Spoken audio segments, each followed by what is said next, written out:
Guys, long time no see. If anyone missed me, unfortunately, I've had a migraine for like off and on the past 2 weeks. But today I'm back and we are going to review Survive the Night by Riley Sager, which is the first Riley Sager book I've ever read. And I know he's very popular.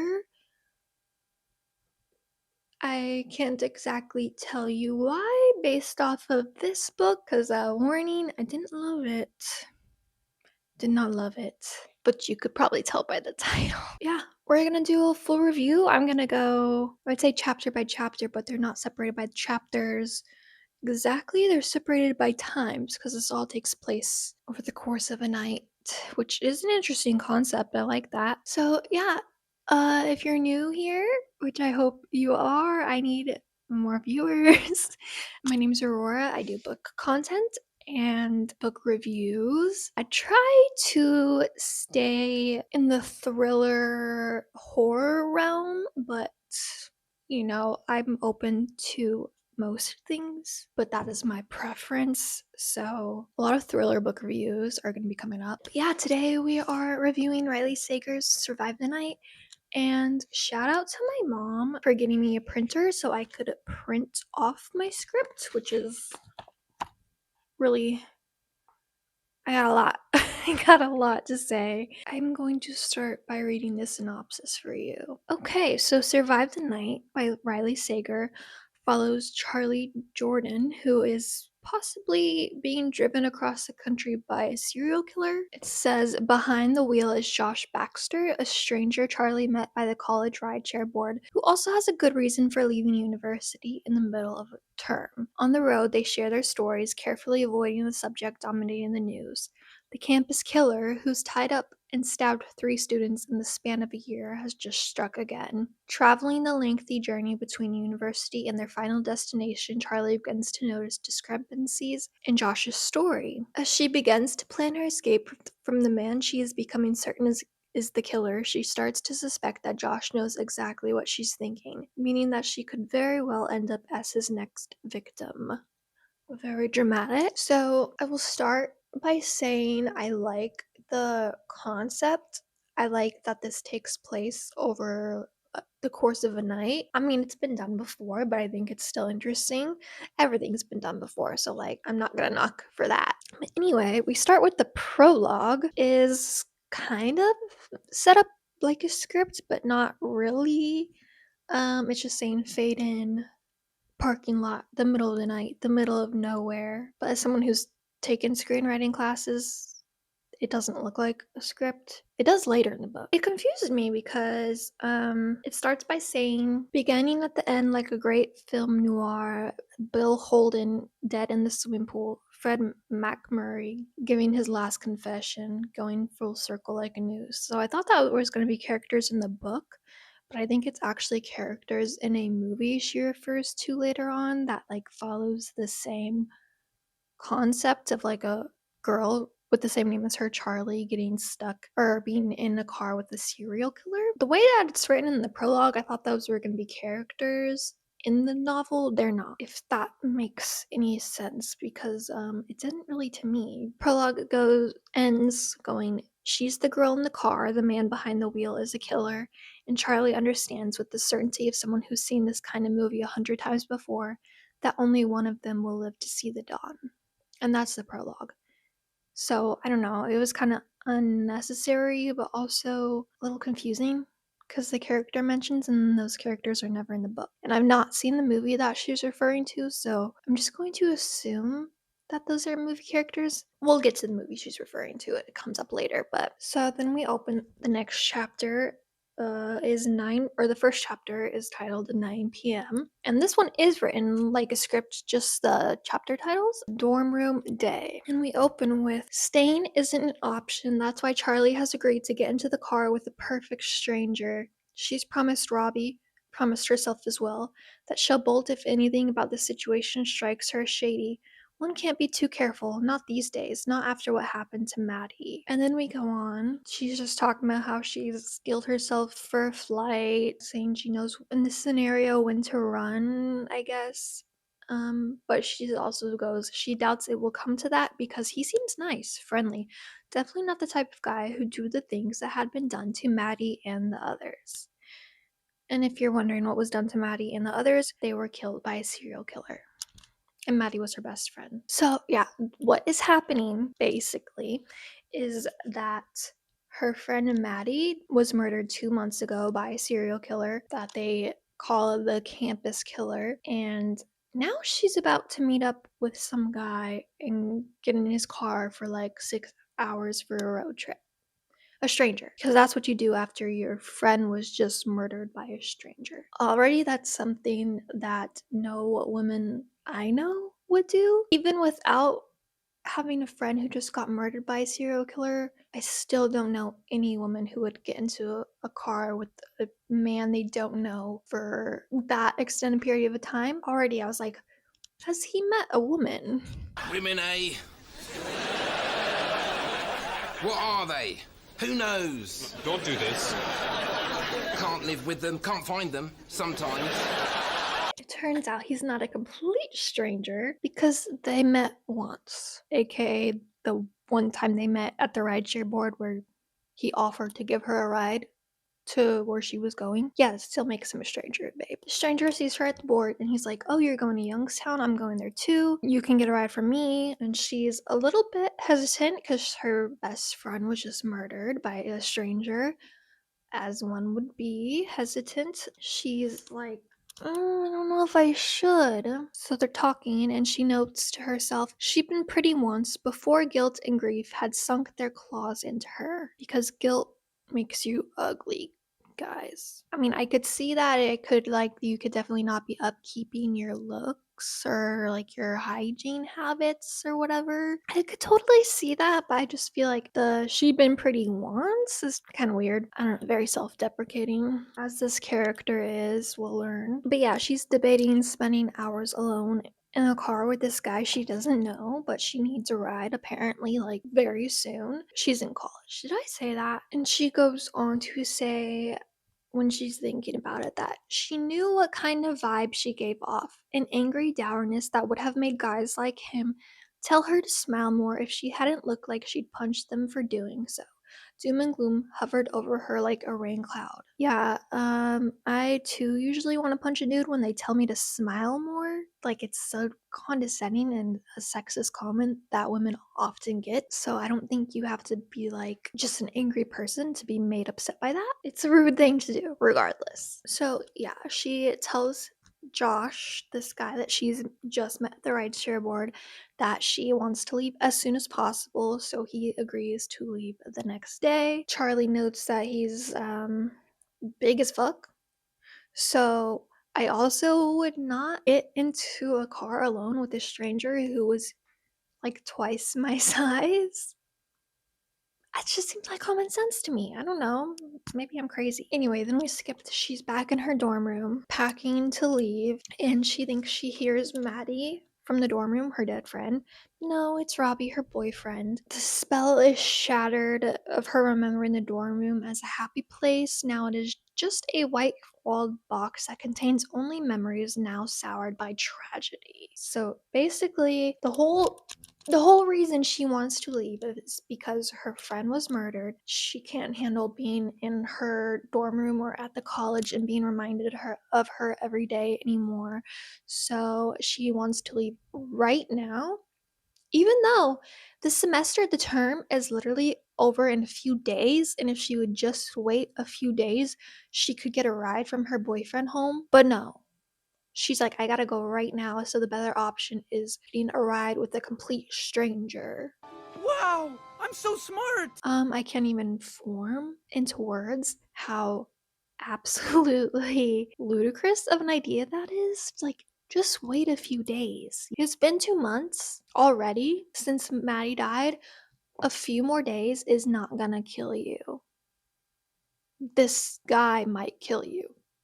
Actually, that's way more likely, and Monster agrees. And then back to her seeing Maddie in her dorm room, and then it turns out to be just Robbie. This is the thing she has dealt with since she was little, since a tragic event took place that we will get into. She plays a movie in her mind, like reality morphs into something else momentarily, and she calls it like a movie in her mind because her whole thing is she's obsessed with movies. We'll get into that more. But yeah, she goes, "Oh, it's just Robbie, not Maddie," but Robbie's used to her seeing movies in her mind, so he doesn't really mind. Which I don't know why he would mind. Like, if he loves you and cares about you, I'm sure he understands. But I guess she's supposed to take some kind of meds for her movies, and it talks about her having obsessions, and I'm like, Okay, is it OCD or what?" Because like I relate to having obsessions, but I feel like there's something deeper going on here that needs to be diagnosed. Like, perhaps, I don't know, I'm not an expert, but maybe schizophrenia. Like, if you're seeing things that aren't really there and things that aren't really happening, it sounds kind of like that. But yeah, like I was saying before, the term is over in a few days. So Robbie tells her if she could just wait till the weekend to leave, he can drive her home. But no, waiting is not an option, and taking the ride from Josh, the stranger, is the best option. She needs to get out of here. And taking a ride alone with a man is the better alternative than just waiting a couple more days. Yeah. So she's packed up, she's leaving, they're walking out of her dorm. Robbie's helping her with her bags, and she passes the other girls from her dorm watching TV, and she wonders why they watch TV when movies are so much better. And I mean, I get it. If movies are your thing, completely understand. But why is it an either or thing? Like, I'm sure these girls watch movies too. It's not like a pick one option. You can watch movies and TV. So I just thought that was a really weird thing to say. But anyway, she doesn't say bye to these girls, even though they're like friends. She wants to vanish like Maddie did. Girl, you might, because this dude might vanish you. Yeah, she says, now it's best to simply vanish, here one moment, gone the next, just like Maddie herself. I'm not going to pretend I fully understand the grief that she's dealing with. I do understand that she likely wants to get out of there. That makes complete sense. But at this point, she's thinking she's never going to return to college. It just seems like, I don't want to say dumb, it's not dumb, but it just seems like maybe not the correct reason to throw your future away. She is so in love with movies. She's in college to not to work on movies, but to she says later and I'll get it, but I think basically like do movie studies and maybe teach that in the future. That's like her whole life is movies. And now her friend was murdered.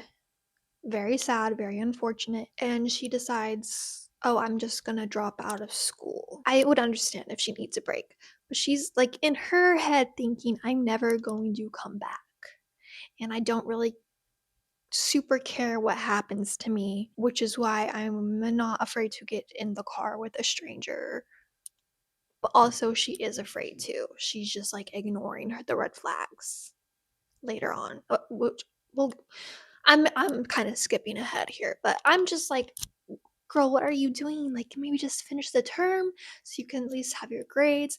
And if you do decide to come back, you won't have like done a whole semester and then just left at the very end for no reason. And then that way you can get a ride home from your boyfriend and make sure you're safe. Like, that just seems like the obvious thing to do. But I digress. I'm getting worked up already. Oh, and to add on top of that decision of her leaving school because of this, she only made this decision 3 days ago. She's only been thinking about this for 3 days, which if you're deciding like to make a purchase on something maybe expensive, yeah, 3 days, that's probably a good amount of time to think about it and make sure you want to do that. But if you're deciding to drop out of college, I would maybe take more than 3 days to consider that option. Does that make sense? She decided 3 days ago that she's going to leave school and her boyfriend Robbie are going to try out long distance, but she's already kind of accepted the fact that it probably won't work out. This is probably a breakup that she is putting off just because she can't face it right now. Even though she loves Robbie, I don't know why she loves Robbie. They suck. Robbie suck. Sorry. Maybe I'm biased because my ex is named Robbie. Is that TMI? Terrible person. But yeah, I don't like the Robbie in this book either, but we'll get into that. So she's talking about Robbie and her's relationship and how the long distance is gonna go, and she says she'll be 2 states and 400 miles away. He'll still be at Oliphant, the college they go to, remaining, to use Maddie's phrase after she'd first met him, a catch. Robbie Wilson, the campus math nerd and assistant swimming coach with the Richard Gere chin and the Brad Pitt abs. Already girls are circling, eager to take Charlie's place. She can only assume one of them will eventually succeed. Girl, get your confidence up. But I relate. I get what you're saying, but if that's the price she must pay to get out of this place, then so be it. Her only hope is that she won't eventually come to regret it. I think you might, girl. I think you might. But yeah, a math nerd with abs that girls are already circling around to steal. Very realistic. But yeah, he walks her out to meet Josh and they're saying their goodbyes. And Charlie expects that he will ask her to stay again because I guess he had before. Now, Charlie understands with soul deep certainty that she needs to get the hell out of Dodge. She stopped going to class, stopped talking to friends, stopped almost every aspect of her previous life. A constant pumping on the brakes of her existence. Now it's time to start moving again, even if that movement is really just running away. And to his credit, Robbie doesn't make one last ditch attempt to get her to stay. Charlie suspects she's worn him down. Now all that's left to do is say their goodbyes. So yeah, then she reminisces on how they first met, which was at the school library, and that she liked that he didn't care about movies even though she was obsessed, and that their relationship was great until Maddie died, but now she just can't go back to being the girl that she was beforehand. So she is pretty much thinking the end of this relationship is inevitable, and she doesn't seem to care that much, honestly. So yeah, they're waiting for Josh to get there, and he's late, and Maddie tells Robbie, "Look, you don't gotta wait with me, even though it's the middle of the night and I'm about to get in the car with a stranger that neither of us know. You don't gotta wait. Go ahead, leave. Like, that's fine." Um, and he agrees. He leaves. What kind of boyfriend leaves his girlfriend alone at night? Never mind the fact that she is about to get into a car with a dude that neither of them know. He just leaves her. He can't wait. I know she insisted that he goes, but like, my boyfriend would be like, "No, I'm waiting with you and I'm gonna vet this guy out. Like, I'm not going." My boyfriend in the first place wouldn't let me get into a car with a dude we didn't know for 6 hours. But regardless of that, he definitely would vet the guy out at least first. I just feel like a good boyfriend would do that. Or like that's the bare minimum. Right? But no, Robbie leaves and she then fishes out a bottle of pills that she lied to Robbie about taking, the pills that were supposed to help with her movies. She has not been taking them. So she pours the pills into a storm drain and then she throws the pill bottle into a trash can nearby. Why we couldn't have just thrown the pills in the trash can in the first place and we had to dump them in the storm drain, I don't know. We just had to make it dramatic, I guess. She is waiting for Josh to get there. Even if she didn't realize that danger on her own, she'd be reminded by the Take Back the Night flyer taped to the street lamp next to her. The flyers are a direct response to Maddie's murder, as were the candlelit vigils and guest speakers and grief counselors who descended onto campus armed with pamphlets and good intentions. Charlie avoided all of it, preferring to grieve alone. As a result, she also missed out on the sense of fear that gripped campus for the past 2 months. She spent most of her time locked in her room and thus had no reason to be scared. Now, however, she feels a frigid tingle on the back of her neck. Not helping is the list of rules printed on the flyer, most of which she's currently disobeying. Never go out alone at night. Always walk in pairs. Always tell someone where you're going and never trust a stranger. The last one gives Charlie pause because, as much as she likes to think otherwise, Josh is a stranger. Or he will be if he ever shows up. Again, we are pounding in the point that this is a stupid decision, that you don't know this man, and no matter how good you think he might seem, it is not a smart idea to get in the car with him. It's just not. Like, especially considering that her friend was just murdered by a stranger. But the desperation to get home is so great, the option that prevails over possibly getting murdered. So, yeah, I think we've pounded home the point in the video too that this is a bad decision. And I don't know how many more times I have to say it. It's not like she can hear me and she's not going to change her mind because then we wouldn't have this book, I guess, right?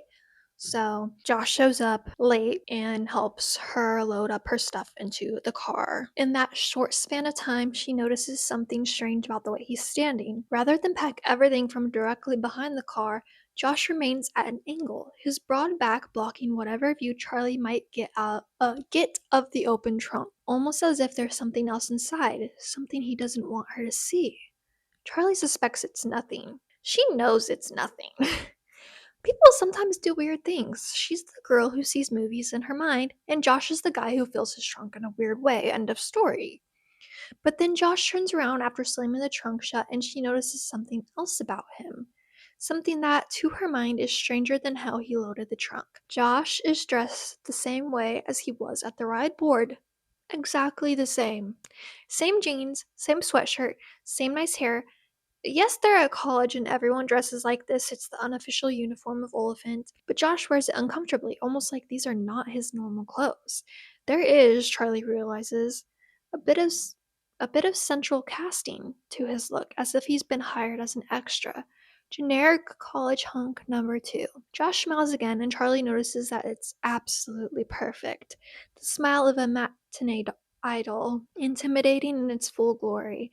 It might be sexy, it might be sinister. Charlie can't decide which. And I want to know, am I reading a Freedom McFadden book the way this character is ignoring obvious red flags because it feels like I am? So we've already established one, he's a stranger. Two, he loaded your stuff in the trunk in a way that you couldn't see. Three, he's wearing the same exact outfit. And four, he looks uncomfortable in it, like it's not his normal clothes. And what are we gonna do? What are we gonna do, guys? Can you guess? We're gonna get into the car with him. Yeah, she is ignoring these red flags, gets into the car with him. Why? Because she thinks her brain is just making up reasons for her to stay, because she maybe secretly wants to. But she's desperate to leave because of the place reminds her of Maddie and of her loss every single day. Girl, haven't you heard the saying, wherever you go, there you are? Because yes, getting away temporarily might be a good idea. I will 100% give you that. Like, you probably need some space from where it happened. Even though it didn't happen at the school, it happened at a bar, which we will get to. But, you probably need space from the memory of her. I understand. But deciding to never come back, that will heal you, is just, it doesn't make much sense to me. You know, like, your grief is still going to be with you. You need to face it. As hard as it is, you need to face it. And will you ever fully move on? Probably not. But over time, you'll learn to cope with it. It'll get easier, and you can resume your life. Don't throw away your whole life just because your friend lost hers. That's not what she would want. And I think Charlie knows that, but she doesn't care at this moment. I think what she should do is, yes, maybe go home for a few weeks, maybe for the next semester or two, take some time to heal, spend time with your grandma because she lives with her grandma, recover a bit, get yourself in a better place where you can go back to school and set out to do what you went there to do, and make a life for yourself, because now you know how short life can be. So don't waste it. I know I've probably said that like 100 times now in a few different ways, but like, it's just driving me crazy. It's driving me crazy, monster. Anyway, we go into the next little section and it opens with Charlie learned to drive in the car her parents would later die in. Yeah. So yeah, her dad made her learn stick shift, and she aced the test. But I'm getting the sense, and this is later confirmed to be true, that she has not driven since her parents' car accident. So that is why she needs a ride. They get in the car. Josh says the drive should take about 6 hours and that she's welcome to sleep the whole way if she wants. And Charlie, like me, is like, yeah, no fucking way. I'm gonna stay alert for this. She then notices another red flag that the car seats seem freshly washed, which, at least I think this is a red flag because maybe someone was trying to get rid of some DNA evidence, perhaps? Eh, just a possibility. And then we learn more about Maddie, that she was a theater major, that Robbie called Charlie out one time stating, "You're not her friend, you are her audience," because I guess she like watched and put up with her antics too much. I guess Maddie was a really like outgoing, vibrant character, and I'm getting the vibe that Robbie did not like her very much. But I honestly wish that the author kind of dived more into that we got more memories of Maddie, because I feel like it would have made one, her loss more impactful, and two, some things we learn later on just more impactful, if that makes sense. But no, we get like one flashback scene between them, and it's the scene of her right before she was offed. So yeah, I think that was a missed opportunity because instead of saying that one time Robbie called her out that she was more of a audience than a friend, I would have loved to see that scene. I would have loved to see what led to him saying that. Do you know what I mean? Yeah, I just definitely a big missed opportunity. I feel like I think a lot of stuff would make more sense and be more impactful if we saw more of their relationship and learned more about Maddie, especially one of the characters we meet later on. Her character and intentions might make more sense. But anyway, Josh, now that they're in the car, asks her what she is so eager to get back to, and she says her grandmother, who she lives with, though she doesn't explain that technically her grandmother lives with her because she inherited the house after her parents' death. This is not important. Like I thought, Charlie then confirms that she doesn't drive when Josh notes that he's surprised she doesn't have a car, which I know she has a reason for not driving, but there can be multiple reasons to not have a car.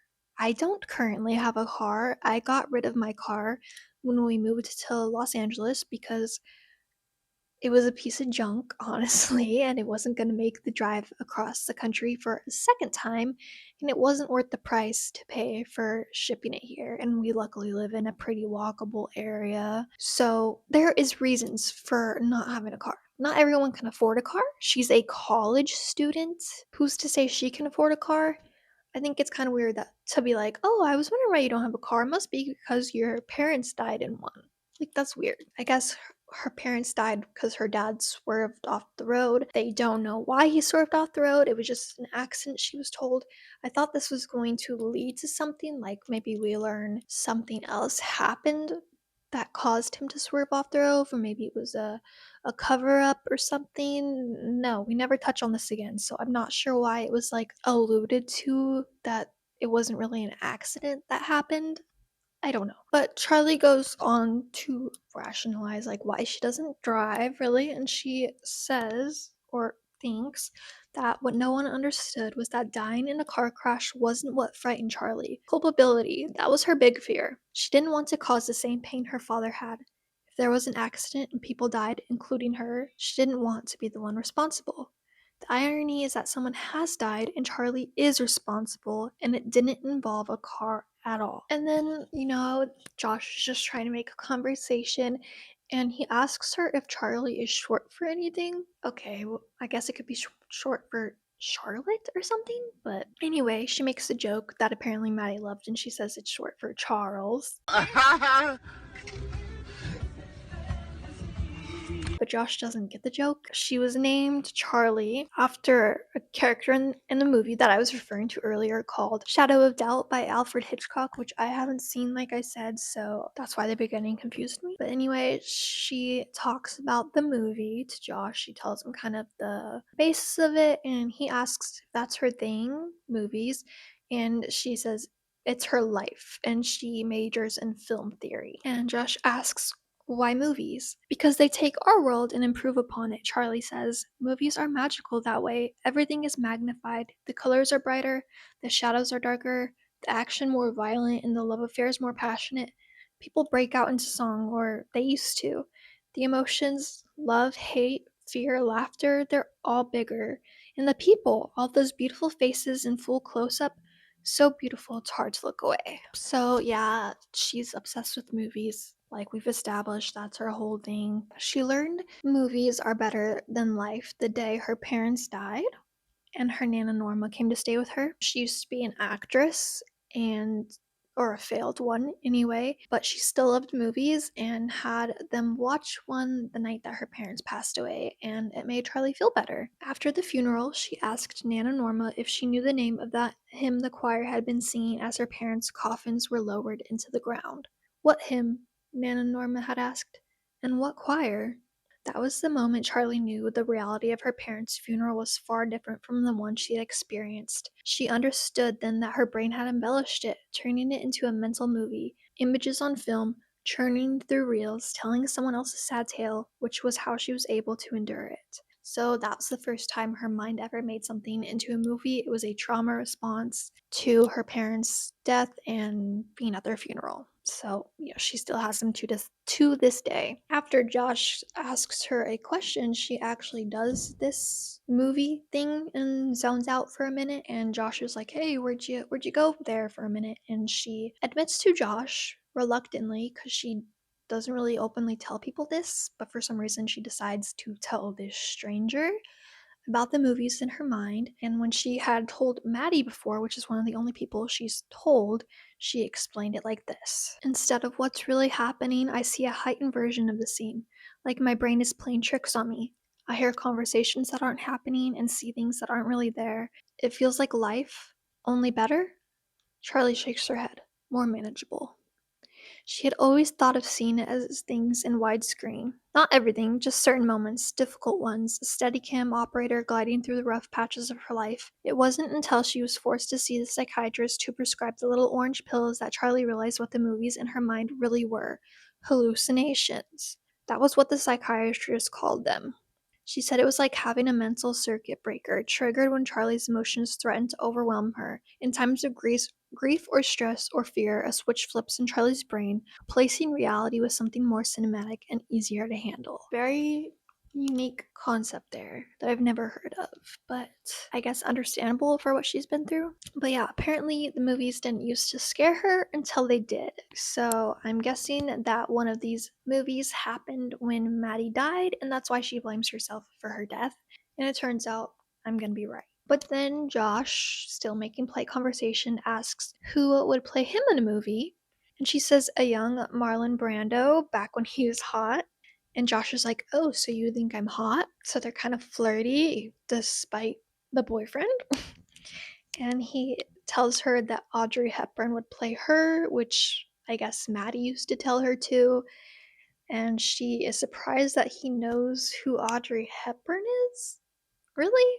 Like, Audrey Hepburn, one of the most notorious actresses? You're surprised he knows who she is. This is in 1991. Like, I think he knows. He then asks if she has a boyfriend, which is not necessarily the question I would want a strange man that I don't know to ask me when I'm stuck in the car with him for the next 6 hours. It might feel a little uncomfortable, make things awkward. And she goes on to think about how awkward she is with guys and how Maddie was such a femme fatale, and this is a best friend trope I see in books a lot. In fact, I just read it in The Return by Rachel Harrison. So he's the meek, quiet, not as confident friend, and then the super boisterous, outgoing, loud, beautiful friend. And it's not necessarily that like I don't like that trope. I think it's builds for an interesting dynamic. It's just I see it so often and I'm wondering is that like a common thing?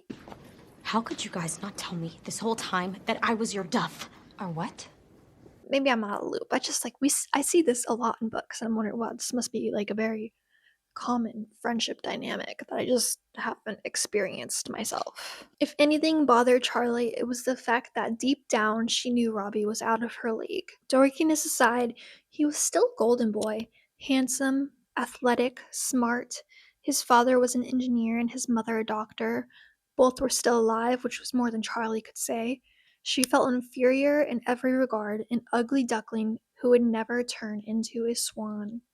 Her insecurity was easier to deal with when Maddie was alive.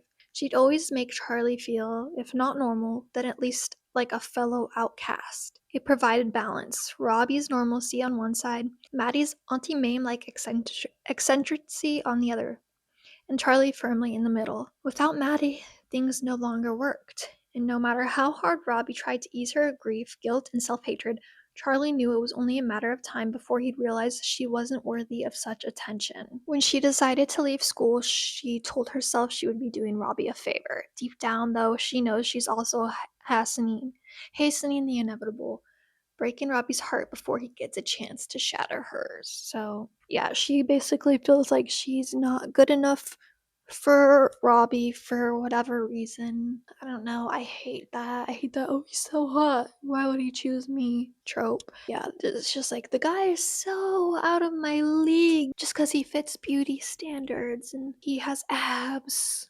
Like, okay, Charlie, you said earlier that you used to be pretty, so obviously you think that at one point you're pretty when you started dating him. Like, why is he out of your league? She then answers Josh's question finally that yes and no, she's single because she doesn't know what the future holds.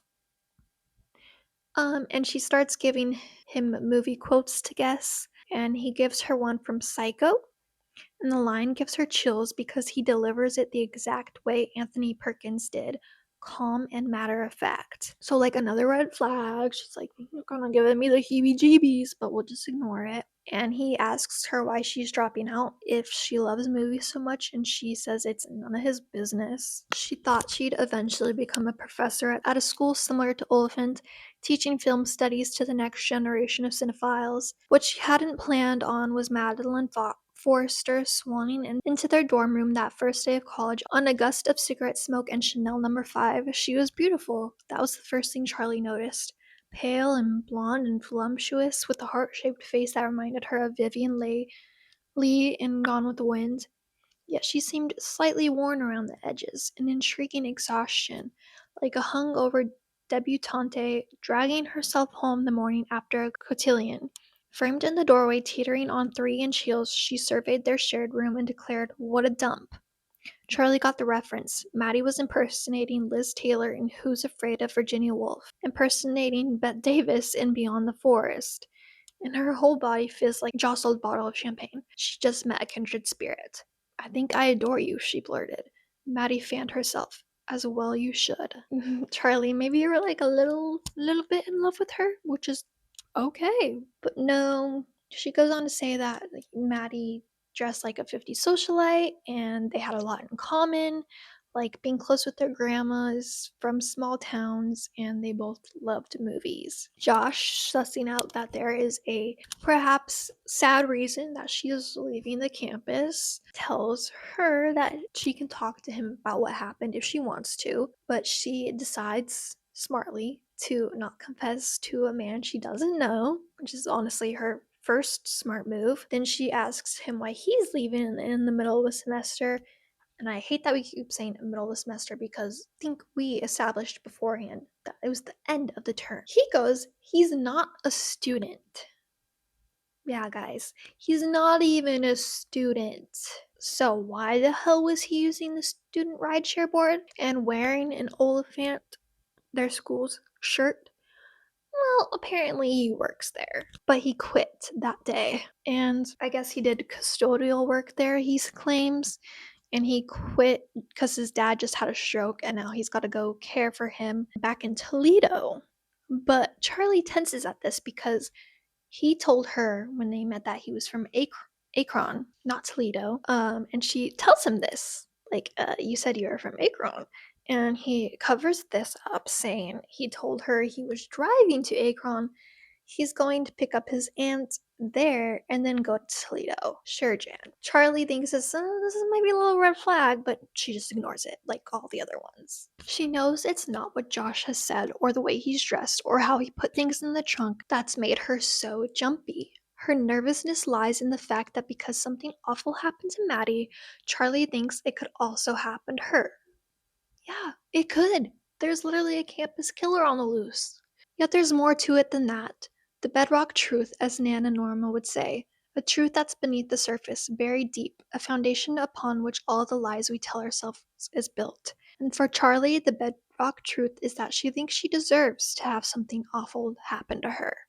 So she's basically asking for it by getting into a car with a stranger. I get all of that. Like, you think maybe in your mind you're just searching for things to be red flags, but these are red flags that should not be ignored. No matter if your mind is like just searching for reasons, these are pretty obvious things that's like, well, maybe I should just wait and get a ride home with somebody that I know. Perhaps. Or take a public transportation, like a train or something. I don't know. I don't know what kind of transportation there is in this area. Anyway, Josh notices that she's like kind of nervous, and especially after this miscommunication about where he's going. He goes, I get why you're nervous, because you're that girl, right? I am, she says. I'm that girl, the one who let her roommate get murdered. So we then flash back to that night that Maddie got murdered, and Charlie didn't want to go out, but Maddie begged her to go see a Cure cover band. And after they got there, Maddie immediately started making out with some dude, kind of ditching Charlie. And Charlie, understandably sick of Maddie dragging her out places she doesn't want to go to and then ditching her immediately to hook up with someone, gets very annoyed, and they get into a bit of a tiff because of it. And she's like sick of Maddie just ditching her. And Maddie says, well, she's trying to get Charlie out of her comfort zone, and she begs Charlie to stay at this bar they're at and not leave her, that she will just hang out with her. And Charlie almost gives in until Maddie says, I don't like walking home alone. And this pisses Charlie off because she feels like Maddie is once again just making everything about her, that she doesn't really want Maddie to stay, or that she doesn't really want Charlie to stay to hang out with her, that she just wants someone to walk home with. So she decides to leave, and doing so, she tells Maddie that she's an awful friend. And as she walks away, she looks back to see a man standing with Maddie who's wearing a fedora. And this throws Charlie off, and she realizes that she's just in one of her movies again. She just goes home. And then the next day, Maddie still wasn't back by noon, and she went around the dorm asking if anyone had seen her. No one had, so 24 hours, she reported her missing, and the next morning, she was found dead. At first, everyone, the police, the town, the university, had hoped it was a normal murder, as if such things existed. Foul play that could easily be solved, a jealous ex-boyfriend, an obsessive classmate, something that made sense. But there were multiple stab wounds that to contend with, and the fact that her wrists and ankles had been bound with rope, and the missing tooth, an upper canine that dental records indicated hadn't been missing before she disappeared. It was a tooth that led police to conclude the worst. Maddie was another victim of a man who had struck twice before, the campus killer. So I guess the killer's signature is tying women up and pulling out a tooth after stabbing them to death. I guess to keep as like a memento, as serial killers do. Now it's just a matter of time before he becomes a drop of blood in my glass slide collection. Except this, and this will be important to note later on, this missing tooth info, this little bit about the missing tooth is not public knowledge. The police have not released that to the public so that when they come across one of these crime scenes, they can differentiate between random stabbings and it being this serial killer. And apparently the murders had started 4 years earlier, and Maddie is the third victim. And then when Charlie is questioned by the FBI, tell her that no one saw what the man looked like, but Charlie says she saw him. Only when they ask what he looked like, she doesn't know how to explain that she doesn't know because she had only seen him as one of the movie characters in her mind. They still try to get her to describe the man. They even try hypnotherapy. They have her see a psychiatrist, but no matter what, she can't remember what he looks like, and that's why she got prescribed the pills that she dumped earlier. And this is basically all why Charlie blames herself for Maddie's death, because she can't identify the man that she last saw her with. And she feels so guilty about it that she cuts herself off from everyone but Robbie and her Nana. And she didn't even attend Maddie's funeral because she couldn't face Maddie's family, especially after a phone call with Maddie's mother, who was pissed at her because she couldn't remember what the man looked like and basically blamed her for leaving Maddie behind, which is just, it's silly. She's just, in a misguided way, placing her grief and her anger about Maddie's death on Charlie, and it's messed up to do that. And of course, that further makes Charlie blame herself. This is not her fault. But yeah, that's basically the whole story of what happened to Maddie and why she's leaving college. And now in the car, Josh is asking if she wants to talk about it. He says he personally would be worried that the killer is still out there and that he might know who she is and come for her next, which is just a crazy, off-putting thing to say to somebody. And I don't know why the hell you would put that in your head unless you're trying to purposely scare her. But she goes, Josh is right. The campus killer probably did see her. Maybe he even knows who she is. And although Charlie saw him too, she wouldn't know it was him even if he was sitting right next to her. Girl, he probably is sitting right next to you. Did you think about that possibility? But Josh goes on to tell her she should stop feeling guilty for what happened. And then she gets upset and yells at him, and things are awkward for a bit after. It makes her question her decision to leave Oliphant. Not the why of it, she's certain about that part. Maybe it would have been better to wait until Robbie could drive her and not ride with a stranger who, if she keeps this up, really might drop her off in the middle of nowhere. Maybe, despite her urgent desire to leave, she's just not ready to make this journey without someone she knows. Did we have to get to this point to figure that out? So they then stop at a 7-Eleven to get coffee. Charlie sees a payphone, because keep in mind this is 1991, no one really has cell phones unless they're rich. And she decides to call Robbie and ask him to take her back to Oliphant because she regrets getting in the car with a stranger. Who would have guessed? But she suddenly stops getting out of the car to go call him when she sees a car full of teenagers pull up, and a drunk girl who reminds her of Maddie stumbles out of the car, and the car is also playing Just Like Heaven by The Cure, which is the song that was playing inside the bar the night when she said her last words to Maddie. So she's obviously shooken up, and she gets back into the car and tries to muffle the song by covering up her ears. So she doesn't call her boyfriend to get a ride. And this is just the first of many times she has an opportunity to not get in the car, back in the car with him, but does. They hit the road again, and Josh's wallet ends up falling into her lap open, and she notices his license is issued by Pennsylvania, was just issued in May, which is kind of weird because they're not in Pennsylvania. And the cherry on top of that, the ID says Jake Collins. So, fake name. And yeah, I bet you wished you called Robbie now, huh? And then it's 10 p.m. And obviously trying to play it cool and feeling a little spooked about the ID, she decides to not drink any more of the coffee that he got her at 7-Eleven because never accept a drink from someone suspicious. That's common sense for women 101. Apparently, I'm pretty sure getting into the car with a man you don't know is common sense 101 for women too, but apparently she hasn't read that part of the handbook. She's trying to rationalize and think of non-nefarious reasons why Josh could have this fake ID or just be lying about his name. And she decides to ask him questions in guise of making conversation, but is really just trying to suss out if he's lying to her.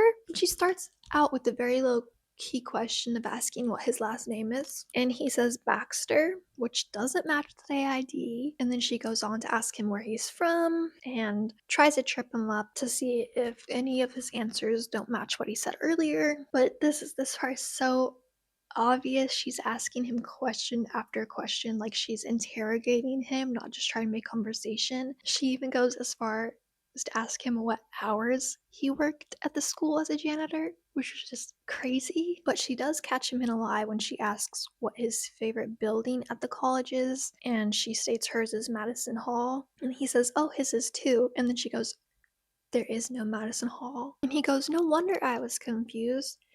You were so convincing, yet I kept thinking, is she making this up? I've never heard of Madison Hall.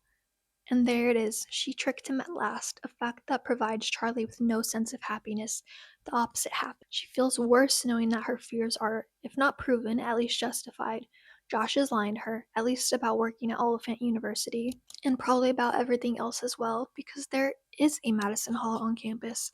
Right in the center of it, a massive multi-column structure that hosts graduations, concerts, and performances. Every student knows of its existence, which means every employee would too, even a janitor. So she realizes that Josh doesn't work at Oliphant, he never has, and he's lying to her, and she is sus. She is spooked. So then Josh asks to play 20 questions that they should play for real, or since she was just messing with him. And then the questions start pointing out to the object that she's trying to guess being something sexual, which is uncomfortable. And Charlie, for the first time somehow, thinks that Josh could possibly be a sexual predator. But worse than that, the object is not something sexual.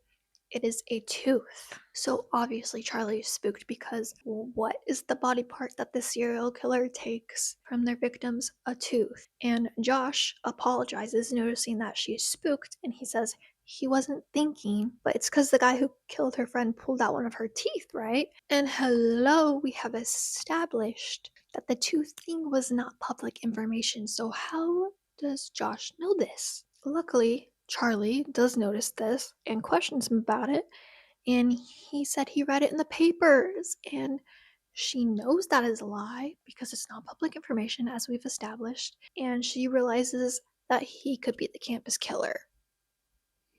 Duh. So you think, oh, Charlie, she's finally getting it. She's finally noticing the red flags and how in danger she could be. Obviously, she's going to try to get out of this situation, right?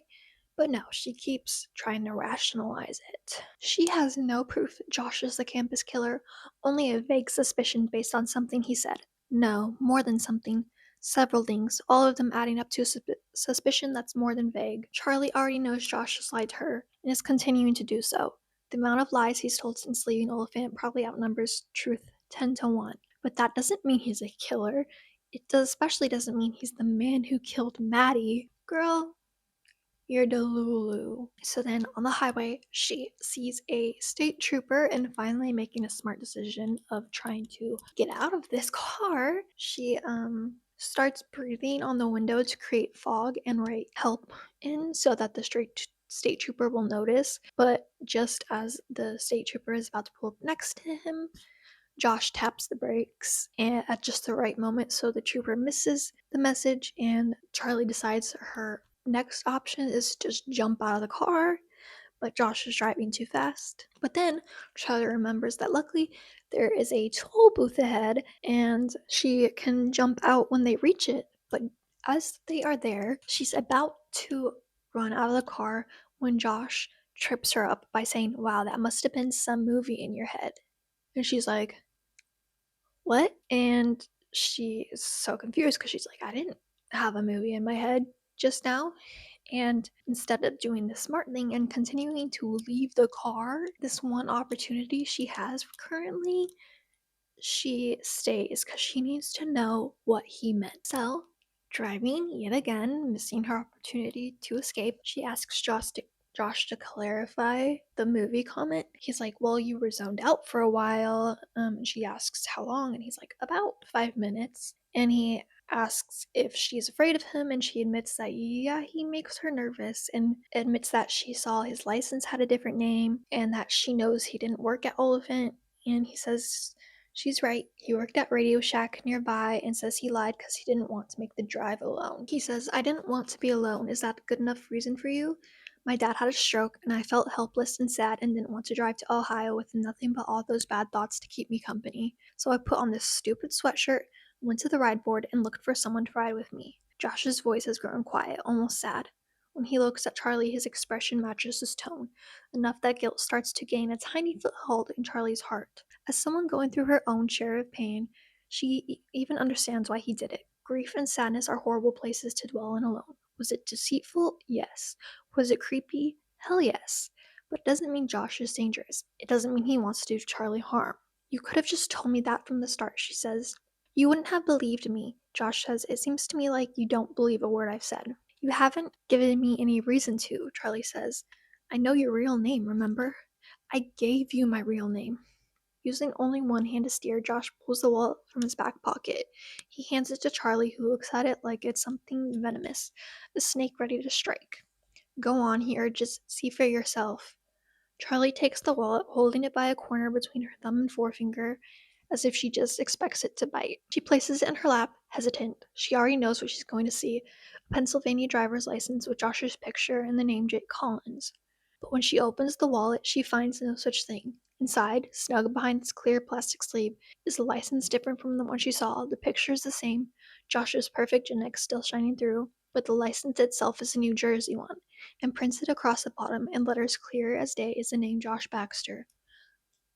Girl, he obviously just switched out the IDs. Like, come on, don't fall for this. But no, he's just gaslighting her that she was in one of her movies and that she didn't actually see his ID with the fake name, and that they didn't play 20 questions, which she asks him if they did. He says no. What are you talking about? She doesn't know whether to believe Josh or her own mind, and she asks to stop for a restroom break, and they stop at this rest stop. So at this rest stop, there is a phone outside that she goes to use. Of course, it doesn't work, and she goes into the bathroom stall, and Josh comes in and starts knocking on all the stall doors, except it's not Josh like she thought, it's a woman, and the woman accidentally knocks her stall open and scares Charlie, and Charlie goes, I thought you were someone else. She steps down from the toilet, still uncertain because she was hiding on top of the toilet thinking it was Josh. Why were you checking all the stalls? Because this is a rest stop late at night and I'm alone and not an idiot. The woman pauses, leaving the harsh remainder of the sentence unspoken. Like you? Yeah, girl. Like you. She's checking her surroundings. She's being hyper aware because she is a woman alone at night, as you should be too. And you shouldn't be with a man you don't know. So, talking to the woman a little bit, she asks her for a ride, and the woman's like, why can't your boyfriend just take you? Because she saw Josh outside. As she is about to answer the woman, Maddie saunters in because she's in another one of her movies, and she asks Maddie what she's doing here, and she says freshening up, as if that's a perfectly logical excuse to return from the dead. Also, I needed to tell you something. Charlie doesn't want to ask what that something is, but she does anyway. She needs to. Tell me what? That you shouldn't have abandoned me, Maddie says.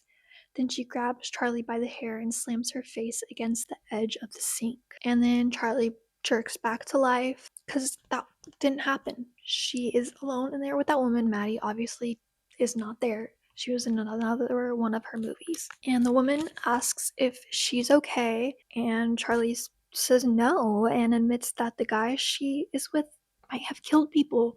And of course, this sounds weird to the woman, and Charlie's acting weird since she was just seeing things. And Charlie goes, no, I don't know if he killed someone, but the fact that I think he might have even a tiny little bit means I shouldn't get back into the car with him, right?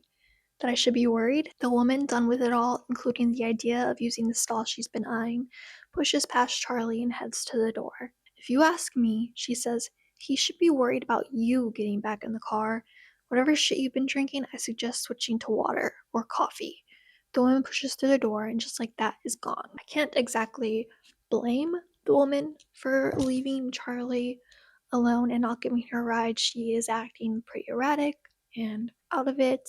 But if a woman just told me, hey, I think the person I am with might be a killer, I am sure as hell not going to leave that woman alone. I am going to at least get her somewhere where she can get help or wait for someone else to show up who can call help. Like, I would not leave her alone with that man. That's just me. But the woman leaves. Charlie is worried about the frequency she's getting these visions since Joss presumably gaslit her into thinking she was having another one before the whole Maddie thing. And she thinks she might be slipping deeper into psychosis and decides if she can't trust herself, then she needs to trust Josh. No, girl, no. Oh my god. Like, yes, you may be seeing things, but trusting a man is never the better alternative. Never. So, we then do a sudden switch into Josh's perspective, which I wasn't expecting. But he sees the woman enter the bathroom and is concerned that her and the woman have got to talking, and he thinks he shouldn't have played 20 questions with Charlie, but she was asking so many questions and he got annoyed and decided to make a game of it. Until tonight, everything had been easy, staggeringly easy, and easy he wouldn't have thought possible if he hadn't experienced it firsthand. He'd been on campus less than an hour before finding her, when he showed up sporting a university sweatshirt to try to fit in. He thought it would take days to track her down and a bit of old-fashioned force to get her into his car. Instead, all it took was a Diet Coke in the campus commons. There he was, sipping his soda and scoping out the crowd, when she appeared at the ride board with her sad little flyer. It only got easier from there. Lie about going to Akron, flash her a smile, let her size him up and think she knew exactly what type of guy he was. It's a gift, his looks, the only valuable thing his father ever gave him. He's handsome, but not memorably so, a blank slate onto which people project whatever they want. And Charlie, he could tell, just wanted someone trustworthy to drive her home. She practically jumped into his car. So incredibly easy. He should have known things would eventually go wrong after that. That always seems to be the way. Sure, he messed up with the 20 questions, but shitluck is to blame for everything else that happened tonight. So instead of cruising to their destination, which isn't Ohio, not even close, Charlie's with a stranger, maybe right now, sharing her suspicions. So yeah, he thinks to himself that he's lucky Charlie has the whole moving her mind thing so that he can gaslight her easier, and that everything that Charlie thought happened that he lied to her and said was one of her movie visions, those did in fact happen. She did see his ID, she did see the state trooper, the 20 questions happened, all of that. And like I thought, he did switch out his license at the toll booth. So, but then while Charlie's in the bathroom, he goes to the trunk and grabs the things he wanted to hide from her to not let her see when he was loading her stuff into the car. And these items include several license plates, various lengths of rope, his trusty gag, a metal toolkit, and handcuffs, and a Swiss Army knife, which he grabs both of those now, and he heads towards the restrooms. And then we switch to 11 p.m. and back in Charlie's point of view. And Charlie exits the bathroom and Josh is right there. He was about to knock and he asks if she is shit-faced that the woman told him he should ask her. And she says it was just a misunderstanding. Yes, she has her suspicions about Josh, but they fade with each step taken toward the parking lot. He's still catching snowflakes, for God's sake, his tongue hanging out like a dog's. That's not something killers do. Kids do that. Nice people do that. Or, maybe people trying to convince you they're not serial killers do that. Either way, I don't think catching snowflakes on the tongue is a way to suss out whether someone is a killer or not. But apparently she thinks so. Anyway, he apologizes and he says he understands why she wouldn't trust him, and she says she does trust him. And then her dumbass gets back into the car with him. Yeah. Can you believe this girl, Bean? She'd get into the car with anybody as long as they had cat treats. Yeah, back in the car, Josh says they should get to know each other so that she really does come to trust him, and he proposes that they ask each other questions, and he asks about her parents and goes, "They died in a car accident, right?" Of course she's like, "Hey, how the hell do you know that?" And he says he just guessed. Yeah, right. He just guessed since she lives with her grandma and that she doesn't drive, that the only assumption to make is that her parents died in a car accident. Never mind the fact that there could be a million other reasons why she lives with her grandma and why she doesn't drive. Anyway, Charlie asks if his mom is dead since he hasn't mentioned her, and he says he doesn't know. She just left when he was 8 on Halloween after she made him a Batman costume. And turns out the Batman comics were his escapism when he was a kid, and when his dad got drunk and his parents fought. They then drive through the Poconos, which is where Maddie grew up apparently. Charlie starts imagining all the people who died on the highway like her parents, and Josh asks if she's getting car sick again, except she never told him she was car sick because that only happened during the movie in her head, right? So how would he remember that if it didn't really happen? Charlie's mind starts whirling, clicking like an old movie projector. It spins out a thought, one that should have arrived much sooner. Come As You Are had just started playing before she dropped into that long, vivid mental movie and was still playing when she woke from it. Love that song, by the way. That makes sense. Charlie had once read that dreams that feel like hours can pass in mere minutes, and she assumes the same is true for movies in her mind. The song started, the movie unspooled in her thoughts, and when it was over, Come As You Are was still playing. But when Charlie snapped out of the legend movie in her mind, it was still the beginning of the song that she had heard. That definitely doesn't make sense, especially since Josh told her she'd been zoned out for more than 5 minutes. Then there's the distance they traveled during that time. On the map at the rest stop, it would have been about the width of her index finger, which meant it was miles when blown up to full scale. Far more ground than can be covered during the course of a single song, let alone a few seconds, which means the music hadn't been continuous. Josh hadn't indeed turned off the stereo. Charlie watched him do it. It hadn't all been in her head, like he led her to believe. It was real. It happened.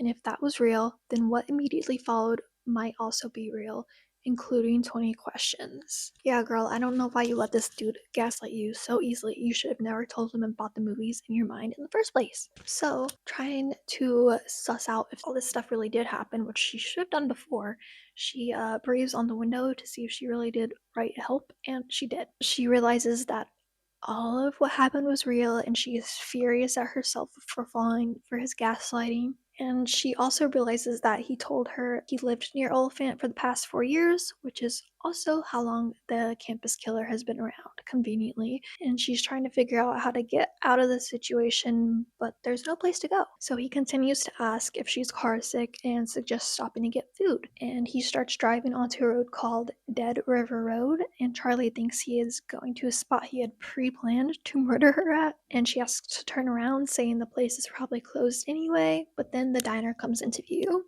and she is confused as to why Josh brought her to a place where she could get help. So they get into the diner, and she thinks about telling people that Josh is a killer and making a big scene, but she's worried that if they don't believe her, it will just tip Josh off that she knows. But luckily, she sees a payphone outside the diner and thinks she can use that to call the cops. She just needs to get away from Josh long enough to use it. But from where Josh chooses to sit at the diner, the payphone is right outside, so she can't use it but discreetly. And I don't know why she can't just say, "Hey Josh, I am gonna use the payphone to check in with my boyfriend." Like, obviously he has to let you do that, right? And we're in public. Like, this is your one shot. What's he gonna do? Tell you no? But yeah, they sit down, and this is an unimportant side note, but she orders fries at the diner, and the waitress asks if she would like gravy on the side. They're in New Jersey, right? So, or just outside of it. Is that a thing? Because I know that's a thing in Canada, like poutine, gravy on fries, right? Do I know what poutine is? I don't know. Is that normal there? Is gravy on fries normal in that area? Because I've never heard of that as a thing in the States before. But anyway, that's unimportant. Luckily, she does tell Josh that she's gonna go call her boyfriend. As she's going to call 911, Josh comes around the side of the building and she hangs up. Oh my god. She just tells him she dialed the wrong number and that she's out of change. So he gives her some change and is like, go ahead, call your boyfriend. I'm just gonna hang around for some fresh air. And I'm like, girl, why can't you just tell him you want some privacy? That's rational. I would be like, can't get some fresh air over there. But anyway, she calls her boyfriend with Josh lurking right there, and she calls Robbie and gives him the code they decided on earlier if she's in danger at all, which they made as kind of like a joke. So he doesn't realize she is being serious at first when she says that things took a detour, which is the code they decided on. He then realizes she's serious and she tries to tell him where they are without being obvious. And she tells him to watch the movie Shadow of a Doubt, hoping that he will get the hint that the film's plot is coming true. And then she hangs up and Josh asks, "You all done?" Charlie nods. "Good, it's cold out here." Josh flashes her that perfect smile. "Don't want you to catch your death." It's corny. A This lot is of corn. Bro is being so obvious that if he's the serial killer, he's doing a really bad job of it. I'm not gonna lie. But then, surprisingly, we switch into Robbie's point of view. He almost ignored her phone call because he didn't think he had to be worried for some reason. And two, because he knows that Charlie is basically leaving him without telling him she's leaving him. But now he's super worried after that phone call and he decides to call 411 to figure out the phone number for the police by the diner, and they connect him to the police and he tells them he's worried and why, and they say, that's hardly an emergency, but he knows it is, and he thinks to himself, Charlie told him to watch Shadow of a Doubt, which he assumed was another code. The main character's name was Charlie, for God's sake. And since that Charlie had figured out her uncle was a killer, Robbie took it to mean that his Charlie learned the same thing about the man she was riding with. "Please believe me," he says. "This guy she's with, she doesn't know him, and I think she's afraid of him. I think she could be in real danger. Could you please just send a cop over there to see if she's okay?" So they finally agree to send a cop over, but after he hangs up with the police, since they don't sound very concerned, he decides he's gonna act himself and he grabs his keys and leaves. And then we go back to Charlie's point of view. So they're back in the diner and she thinks about telling the waitress that she is worried and needs help, but she's ultimately afraid that if she tells the waitress, Josh will then hurt the waitress. And the payphone outside keeps ringing, and Josh is like, "Oh, that must be your boyfriend." And he asks if they were talking in some kind of code. "What do you mean?" "You know exactly what I mean. Things took a detour. No one talks that way. In the movies, maybe, but not in real life." Charlie should have known how ridiculous she sounded on the phone, because he's right. No one talks that way, and Josh saw right through it, which is why he now stares at her across the table, a steak knife still gripped in his fist. He holds it with the blame aimed her way, the light glinting off its tip, letting her see how sharp it is, how easy it would be to sink into her flesh. This feels lazy to me. Is saying things took a detour really unrealistic? I feel like I would say that. That doesn't sound like code to me. So that just feels like lazy writing. Anyway, Josh goes on to say that she should just admit if she is scared of him and that she shouldn't be. And since she is scared of him, he suggests that when they're done eating, she stays at the diner and waits for a ride from someone else. I was thinking this is right for reverse psychology. He wants to make her feel comfortable enough that she'll agree to get back in the car with him. And she agrees. She thinks that he's toying with her, and she gets angry and almost tells him that she knows everything when Marge, the waitress, appears and knocks the tea into her lap, which I assumed was on purpose, and I was correct because then we switch to Marge's point of view. In Marge's point of view, we find out that she sensed something was wrong with Charlie and Josh's body language the moment they entered the diner, and she got even more concerned when she saw him follow her out to the payphone, and she felt bad knocking the tea onto her, but she needed to get her alone to talk. And then we go back into Charlie's point of view, and she is in the bathroom examining the stain on her coat from the tea, which I forget if I mentioned the coat is Maddie's, so it's pretty important to her. She's very upset about it. So then Marge comes in with a washcloth and club soda, and she starts scrubbing the coat for her and asks her if everything's okay. And she thinks about telling Marge to call the police, but she instead makes the very smart decision to lie and say she's just tired because she doesn't want to put Marge in danger. She also knows it's a lie. Just like thinking that no one will believe her if she tried to get help, or that Josh will charm and fit his way out of it, or that he has no intention of leaving without her despite flat out stating he does. They're all lies. One's different from what Josh has been feeding her all night, but lies nonetheless. Meager excuses to hide the truth. That part of her doesn't want to get away from Josh. Not just yet. Charlie had left home with only a vague understanding about all the dangers young women face. Youngstown wasn't Mayberry. Bad things happened there all the time. Date, rape, abuse, and 100 tiny threats directed at women. But Charlie hadn't given them much thought. Not even after her high school teacher did a lesson on sexual assault, or on the days she left for Oliphant and Nana Norma gave her that tiny pink bottle of pepper spray, or during the self-defense class every female Oliphant student had to take the week of orientation. It took Maddie being killed for her to understand the brutal truth that there are men out there who won't hesitate to hurt women. Men like Josh. Did Maddie's death teach her that there are really men out there who won't hesitate to hurt women? Because only 2 months later, she willingly got into a car with one to go on a road trip. So, I feel like that lesson wasn't actually learned. And then she goes on. No one tells women that none of it is their fault, that the blame falls squarely on the awful men who do terrible things in the fucked up society that raises them, molds them, makes excuses for them. People don't want to admit that there are monsters in their midst, so the monsters continue to roam free and the cycle of violence and blame continues. Look, I fully agree with that sentiment. Josh could have and likely would have hurt her regardless if she willingly went into the car with him or not, but that doesn't change the fact that it was still a dumb decision and almost deliberately putting herself in danger when she knew to be on the lookout for a serial killer. Look, I wish we lived in a world where accepting a ride from a man that we don't know isn't dangerous, but we don't. Unfortunately, we live in a world where accepting a ride from a man is obviously dangerous. While I don't think anything that happens to her is her fault, I think she should have been a lot more cautious. And she continues on, if Josh leaves, she'll be safe, but nothing will stop him from hurting someone else, someone like Maddie. The world is full of them, and none of them are safe while Josh roams free. Marge was right.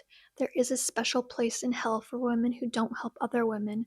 Charlie knows it well, having spent the past 2 months dwelling there. Now it's time to get the fuck out. Something in Charlie's chest begins to harden. Her heart. Shattered after Maddie died, it's now being put back together, its jagged pieces fitting into place, bound together by anger.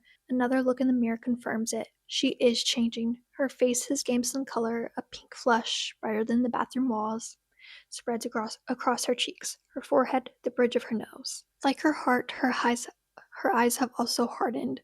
Where once she had only seen despair, Charlie now sees a flicker of fire. She feels bold, fearless, dangerous. Wrapped in Maddie's red coat, she feels almost possessed by all the tough women she's admired in movies. Stanwyck in Double Indemnity, Hayworth in The Lady from Shanghai, Crawford in, well, everything. The kind of women men don't know if they want to kiss or kill. Women who claw and scrape through life because they have to. Now it's Charlie's turn. She's no longer the scared, self-loathing girl she was when she left campus. She's something else. A fucking femme fatale. So cool. She's gonna go on this femme fatale get revenge arc. Love that idea. The only problem is she's already pointed out that she's half of Josh's size. She has no means to protect herself. So I think the better way to get revenge instead of getting back in the car with him is to call the police and let them at least investigate him. But to be fair, cops are and always have been kind of useless, so they probably would just let him go. But what are you gonna do? Seriously. But yeah, she decides she's gonna make him pay for what he's done, but then she snaps back to the present at the sound of her name, of Marge knocking and asking if everything's okay, and she realizes that seeing herself as the femme fatale woman in the mirror, getting color again, coming back to life was all a movie, but she still decides that she can't let Josh leave alone. She has to stop him. She thinks she has to do it for Maddie and the other girls he killed and might kill, that she has nothing left to lose. I guess, like, fuck Robbie then. So she tells Josh, yeah, as in you and me getting into your car and driving to Ohio like you agreed to do. That's not happening, Josh says. And I already explained why, Charlie. And I'm explaining that you're not going to get rid of me so easily. Charlie's body hums with fear as she talks. She's doing this. She's actually going ahead with it. Here's the way I see it. The situation hasn't changed. I need to get home. You can get me there. Now we can stop wasting time and leave, or we can wait until the police get here. What police? The ones that my boyfriend called after I used the code you were so smart to pick up on? Charlie says, even though she has no clue if Robbie did any such thing. She assumes that if he had, a cop would have shown up by now. Josh goes quiet, no doubt replaying the conversation at the payphone in his head. Charlie knows he was listening. It's why she chose her words so carefully. Now Josh is wondering what exactly those words could have meant. You're bluffing, he says. Besides, why would I need to be worried about the police? You tell me, Jake, using the name on his ID. So basically, playing her cards all right now that she knows he was lying and everything about her being in one of her movies. Which I think she should have not let him know that she was onto him. Josh agrees to leave, and they are about to when a cop does pull up. Josh, seeing this, invites Marge to sit with them for a moment, and Charlie realizes that he has the knife in his hand, the one for the food, and now that Marge is seated next to him, he's kind of like pointing it at Marge like he will hurt her if she lets the cop know anything. So yeah, like all her decisions beforehand, she makes the very smart one to tell the cop that she is fine, that nothing's going on. And even better, Marge then offers the cop a cup of coffee, so she does get up, so she's no longer in danger of Josh stabbing her with the knife immediately. Instead of Charlie now telling the cop that something's up, she decides to leave with Josh still. She goes on that it's a risk she needs to take. A couple of years ago, in one of her elective psych classes, she'd read about kidnapped victims who stayed with their captors long after they could have escaped. Stockholm Syndrome, the mind warping over time until the abducted came to sympathize with those who took them. At the time, Charlie judged those young women, and they were all young women. Weak, vulnerable, victimized women who didn't have the good sense to flee at the first opportunity. I'd never let that happen to me, she told Maddie. But now she understands. These women didn't stay because they were weak. They stayed because they were scared. Because they feared what would happen to them if their escape plan failed. That it would be worse than their current situation. And it could always get worse. In this case, worse means Josh doing something rash and hurting not just her, but also Marge and Officer Tom in the process. And this has nothing to do with them. This is between her and Josh. Well, yeah, I don't blame these women. Most of them don't have a clear escape like you did multiple times, or a clear opening to at least get help, like with the cop right there. No, instead, she is going to try to take him out herself, which is just so dangerous. Is asking the cop for help risky? Yes. But is getting into the car with him even riskier? Hell yes. But she is going to. On the bright side, she makes one smart decision before they leave, and she nabs that knife that Josh was taunting her with. And then it's midnight, and we're back in the car, and Josh asks her how much she knows. She says everything, and he asks why she got back in the car with him then. Josh, I'm still asking the same question myself. She just says she had to, though, and she thinks to herself it's her duty and her duty alone to stop Josh. Why? I don't know, honestly. But yeah, he goes on to admit that his real name is Jake Collins and that he lied about all of it to keep her in the car. And she asks him if anything he said was true. And he says this story about his mom and that his dad did have a stroke, but it was right before he killed him himself.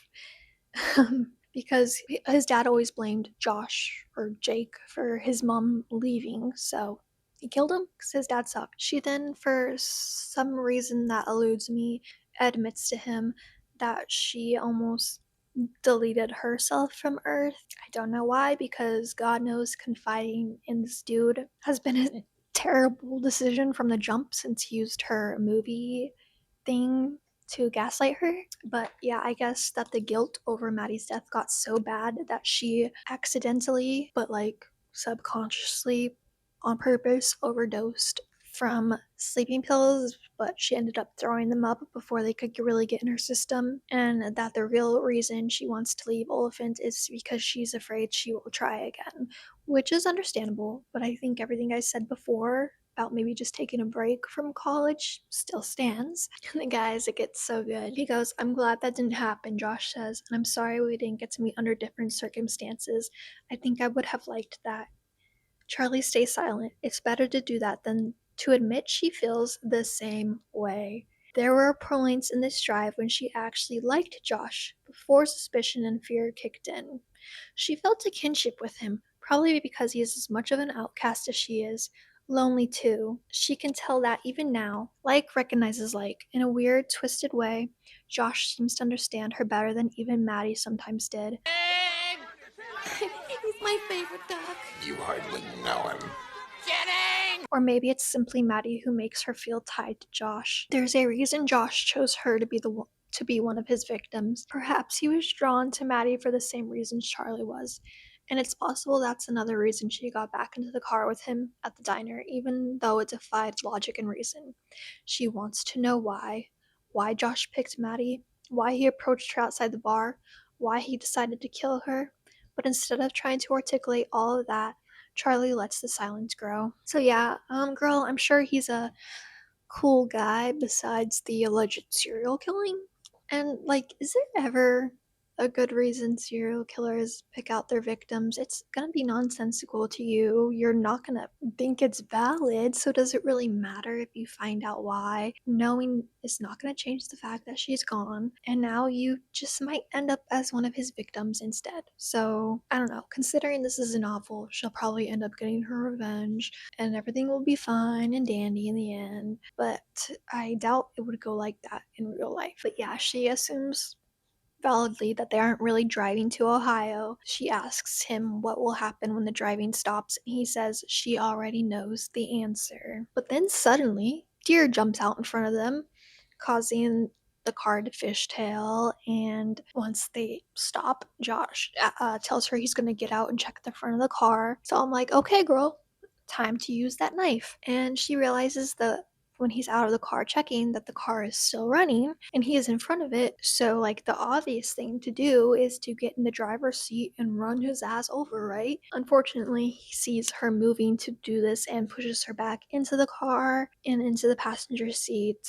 And he tells her that he doesn't really want to hurt her, but he will. And then he pulls out the handcuffs that he pocketed earlier and tells her to put them on. While trying to force her to put them on, she pulls out the knife and stabs him in the stomach. You go, girl. The first win for you. Then she opens her eyes and he's sitting in the car next to her. She's confused. Was it all a movie? She doesn't know. She's uber confused, and so am I. We don't need to stop driving, Josh says, a tinge of hope in his voice. We can keep going. All the way to Ohio? If that's what you want, yeah. Or, Charlie says, we could go to a movie. The suggestion makes Josh chuckle. I wouldn't mind that, not one bit. So you're not going to try to kill me?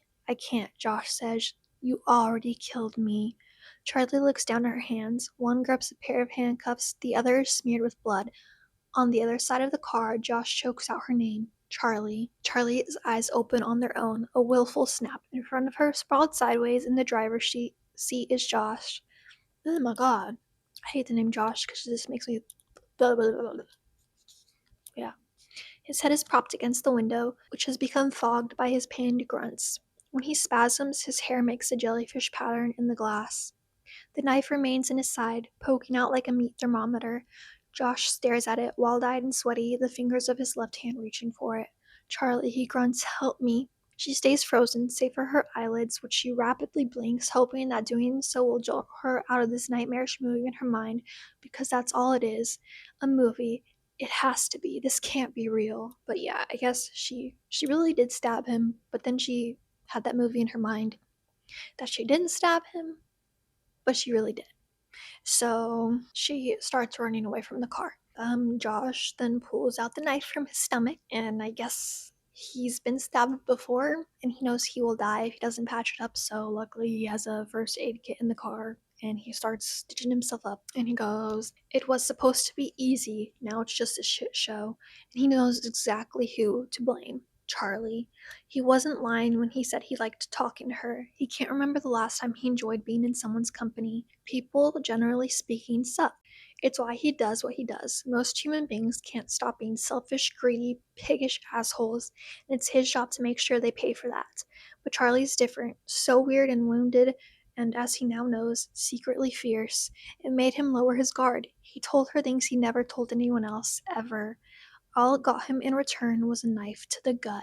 Yeah, dude, I don't feel bad for you. This is kind of all your fault. But anyway, we are back in to Charlie's point of view, and she has made her way back to the diner because she has nowhere else to run, but unfortunately it's closed. But she's freaked out and feeling guilty because she thinks Josh is dead, even though she didn't see him die. She is sure he's dead for some reason. And she goes into the diner even though it's closed, it's unlocked, and she hopes someone is still there, and luckily Marge is, right? Or not so luckily, because Marge then puts a chloroform rag over her face and makes Charlie pass out. Were you expecting that? What a twist! Because it's kind of ridiculous. And then it's 1 a.m. and Charlie wakes up at her bed in Oliphant, and next to the bed is Maddie with a slice of cake saying, "Happy birthday, Charlie."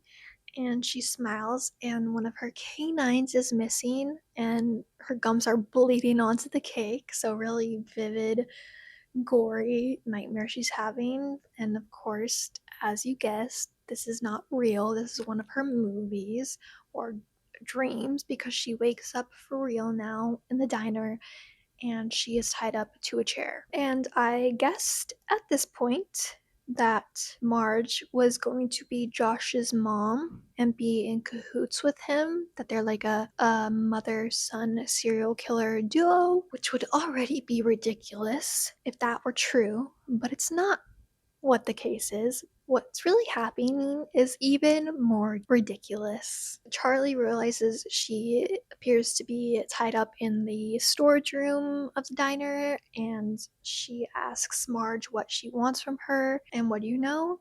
Robbie shows up. They hear him outside the diner, and Marge pulls out a gun, and she tells Charlie that if she makes one sound, she's gonna shoot Robbie. So Marge goes out there, and Robbie asks if there was a girl here earlier, and of course Charlie stays quiet because she doesn't want Robbie to get shot, and she ends up getting Robbie to leave and comes back, and she tells Charlie that she was never supposed to leave the diner, that she knew she would be back but didn't think it would be on her own. She thought Josh would bring her back. Charlie realizes that they are working together, or as Marge puts it, Josh is working for her. And then Marge, with the gun, guides Charlie into her car, and they leave the diner. And then we're back to Robbie's point of view, and luckily he sussed out that Marge was lying because she told him that Charlie said goodbye when she left, and also told him she didn't see Charlie leave. So, like, obviously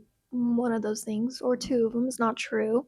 So Robbie broke one of her taillights, making her easier to follow, which is a trick Charlie taught him from one of her movies. And then we go back to Josh, and Josh, after stitching himself up, is driving back to the diner, thinking that's where she must have gone. And I guess the plan was to leave her at the diner in the first place, but then obviously Charlie kind of forced him to leave with her. Once at the diner, when Marge came to take their order, he gave the signal that Charlie, no stranger to code words herself, didn't notice. "What's your blue plate special?" Translation: "This is the girl." The rest depended on Marge's response. If she had told him, "We don't do that here," What's printed on the menu is what we got. It meant that everything was called off. Instead, she said Salisbury steak, which meant that everything was still a go and that he should leave Charlie at the diner. What definitely wasn't part of the plan was Marge purposely spilling tea on Charlie so the two of them could have a moment alone. He knows why she did it. She didn't think he was doing a good enough job and that Charlie might act in unpredictable ways because of it. Turns out she was right.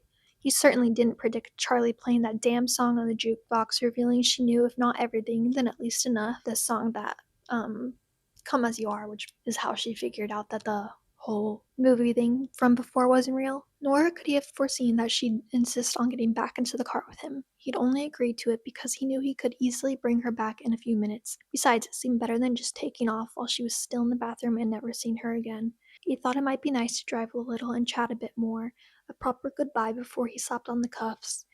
Then Charlie stabbed him, and now he's got 5 homemade stitches in his side, tugging at his skin, and a sweatshirt crunchy with dried blood.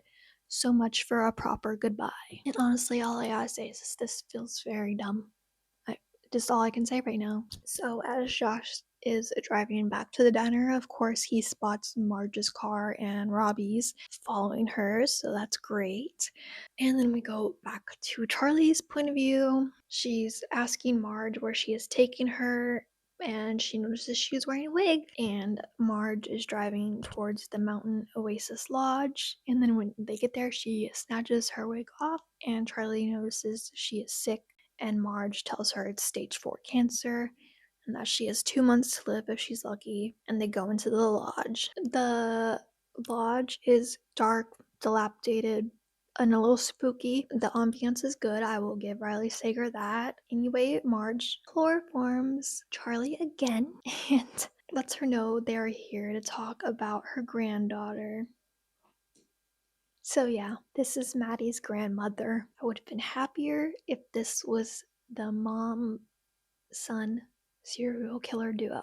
That would have been more interesting, or made more sense anyway. But anyway, Josh is getting close to the lodge. He resumes driving because he doesn't like the situation. Marge told him all she wanted to do with Charlie was talk. Well, you don't need to bring someone to an abandoned hotel in the Poconos to talk. They could have done that. They could have done that in the diner. Even if it was easier to talk in another location, there's no good reason that Charlie's boyfriend felt the need to surreptitiously follow them there. The Volvo passed the sign a minute ago, going slow, its headlights out to keep Marge from noticing it. Something else is going on here, and he feels the need to check it out. He owes it to Charlie. Yeah, you do, because you got her into this situation. And he is feeling guilty about all the lies he told her, and I guess how he got into the situation is Marge called him, offering him a job after getting his name from a friend whose brother is a cop, because I guess he's a bounty hunter. And I wrote here, my new theory is that this is Maddie's grandma, and she is pissed Charlie couldn't ID her murderer, so she hired Josh to trap her to talk or get her revenge, like to actually murder her. And I was kind of right. Well, we'll get there, but I was kind of right. But yeah, his actual job is bounty hunter and tracking down fugitives for law enforcement.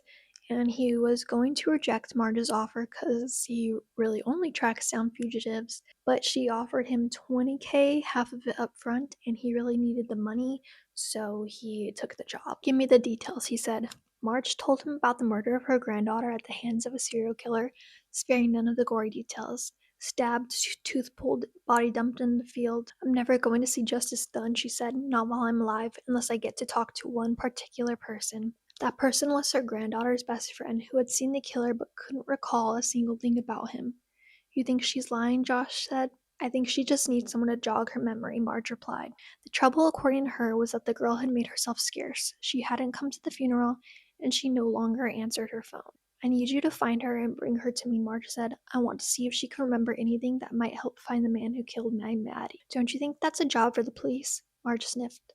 I'm prepared to give you your 20 grand to make that none of your business. So yeah, the twist is that Marge is Maddie's grandma. She wants to entrap Charlie and basically torture out of her the memory of the man who killed Maddie. And did that sound as ridiculous coming out of my mouth as it sounded to me? I was like, oh, I can't believe I didn't guess this beforehand. But there's also like half a book before we even meet Marge and she becomes a contender at all. I think this would have been a better reveal if we had more stories about Maddie and her grandma beforehand, because this just kind of comes out of left field. We get one mention beforehand that Maddie even lived with her grandma, and then the reveal could have been so much better and made more sense. But now Josh is going to try and save Charlie because he realizes that Marge is not just gonna talk, she's gonna do something worse. And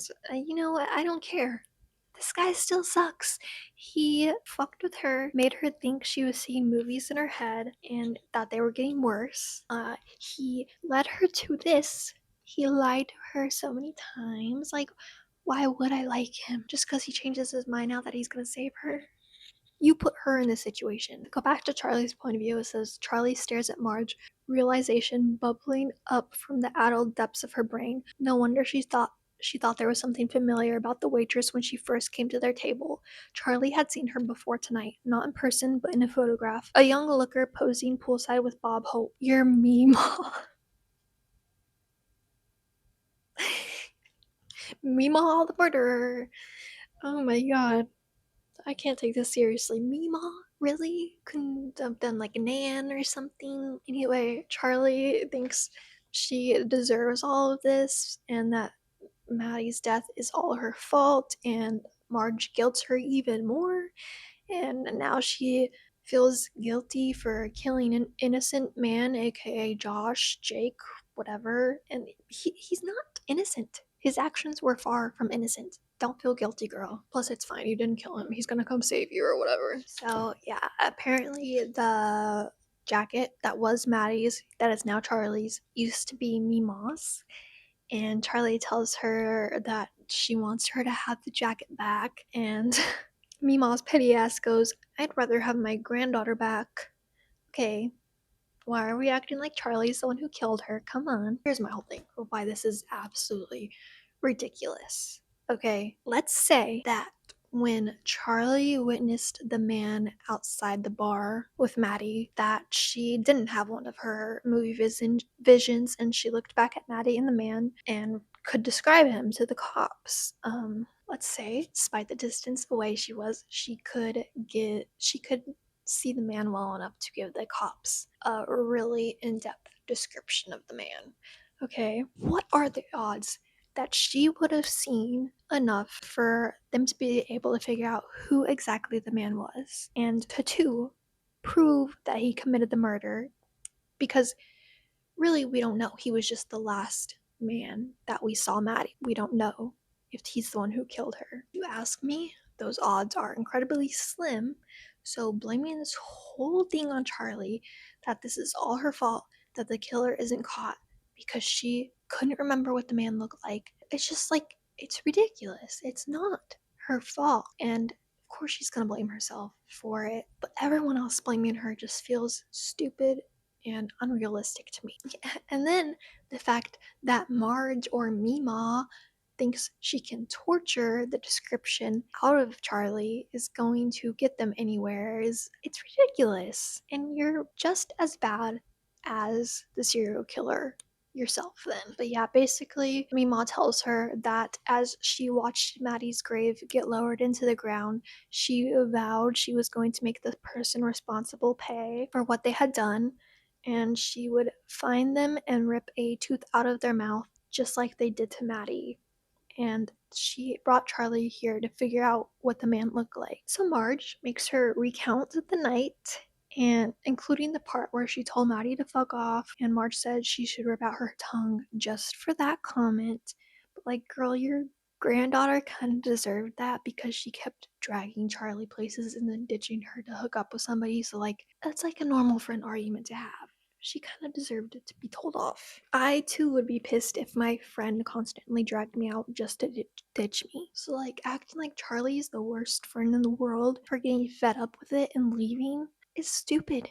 It's stupid. Obviously, Charlie fails to give Mima the description of the man that she wants, and Mima comes at her with the pliers and starts trying to pull her teeth because I guess it doesn't matter that she didn't kill Maddie. She's gonna pull her teeth too. But yeah, as she is trying to yank a tooth out, she hears glass shatter and goes to investigate, leaving Charlie alone. So as she does, Josh appears from the shadows and cuts the ropes off of Charlie, and he apologizes and tells her that Marge said she only wanted to talk and that frankly he was dumb to believe he was getting paid 20K just to basically set up a meeting. Yeah, that was really dumb. And he continues to apologize for fucking with her head, and Charlie might forgive him, but I will not. Hashtag stop forgiving men 2026. Anyway, Marge then comes back and she sees Josh releasing Charlie and she goes crazy and she starts shooting. And we switch to Robbie's point of view. And Robbie, I just want to say I may forgive you for letting your girlfriend get in a car alone for 6 hours with a stranger if you can manage to knock out Mima's ass, but if not, you're in the dog pound too. And I was getting so fed up at this point, thinking how ridiculous this one that I started texting my mom about it because she read the book too and recommended I do the video on it. And I will put the screenshots up here of what I was saying because it was honestly ridiculous. But Robbie then goes, one false step could send him tumbling into the creek, at which point it would be over, because I guess there's a creek outside the inn or whatever. Sure, Robbie was the star of the swim team and now a coach, but not even an Olympic gold medalist would be able to overpower the pool of that waterfall. Okay, like I don't give a shit about this pointless society that he's the captain of the swim team or whatever. Like all we know about Robbie is that he's hot. He likes math, which is frankly a red flag. Like I feel like only psychopaths like math. No offense, but and three, that he lets his girlfriend go on a road trip with a strange man that neither of them know. So like if it wasn't gonna risk Charlie's life, I would not feel bad if he fell into the creek. It gives him a chance to put those swim skills to use, right, Captain? And then he goes on to say, he's a smart guy. He's studying to be a math professor, for God's sake. He can deduce his way out of this slow and steady. That always wins the race. But then a noise erupts from deep inside the lodge. A gunshot. Robbie's sure of it. Not even the angry roar of the falls can disguise that sound. Okay, first of all, book smart does not equal street smart, Mr. Math, okay? Second of all, like of course it's a gun. You saw that Mima had a gun.